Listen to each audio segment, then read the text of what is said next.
কিছুতেই উদ্ঘাটন হতো না। এই যে শ্রী তোমার অনির্বাণ, চুপ করে দাঁড়িয়ে আছো যে, নির্লজ্জ কোথাকার। যাও যাও পুতুলের কাছে গিয়ে ক্ষমা চাও, ওকে ধন্যবাদ দাও যে আজ ওর জন্য, শুধুমাত্র ওর জন্যই তোমরা রাস্তিঘাটের হতে হতে বেঁচে গেলে। যাও। পুতুল, পুতুল, পুতুল আমাদের ক্ষমা করে দে, এরকম কাজ আর কোনোদিনও করবো না। তুই তোর ভুলটা বুঝতে পেরেছিস তো?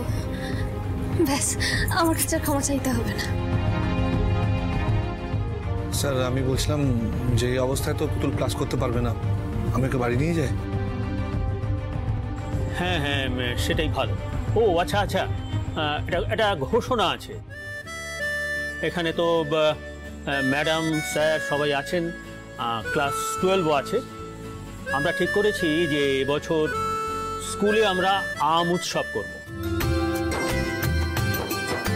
ক্লাস 9, 10, 11, 12 এরা অংশগ্রহণ করবে, আর এদের মধ্যেই কম্পিটিশনটা হবে। প্রত্যেক ক্লাস থেকে 2 জন করে ছাত্র বা ছাত্রী অংশগ্রহণ করতে পারবে। 4টে ক্লাসকে 4 ধরনের প্রজেক্ট দেওয়া হবে। এই যেমন আম নিয়ে কোনো হাতের কাজ, বা আমের শরবত, আমের আচার, আমের কেক। পুতুল, ক্লাস 12 থেকে তুমি আর সোনালি অংশগ্রহণ করবে। তোমাদের প্রজেক্ট হচ্ছে আমের কেক। কি পারবে তো? চেষ্টা করবো স্যার। বেশ মহিমা, তুমি পুতুলকে নিয়ে যাও। কাল ঠিক সময় চলে এসো পুতুল। ঠিক আছে স্যার।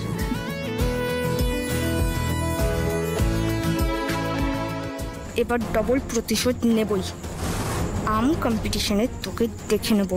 তৈরি থাক পুতুল।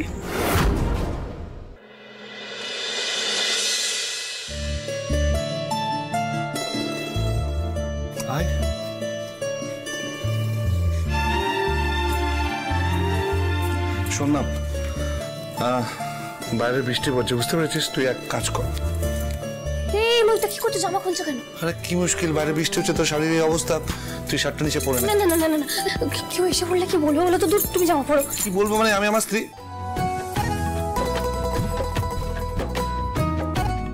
আমি তো সুবিধা অসুবিধা দেখবো না। একদম কথা বলবি না, দাঁড়া। তাই কিন্তু তুমি এইভাবে যাবে, গ্রামের লোক। অনেক বকবক করছিস, চুপচাপ থাক একদম। দাঁড়া, তুমি দাঁড়া।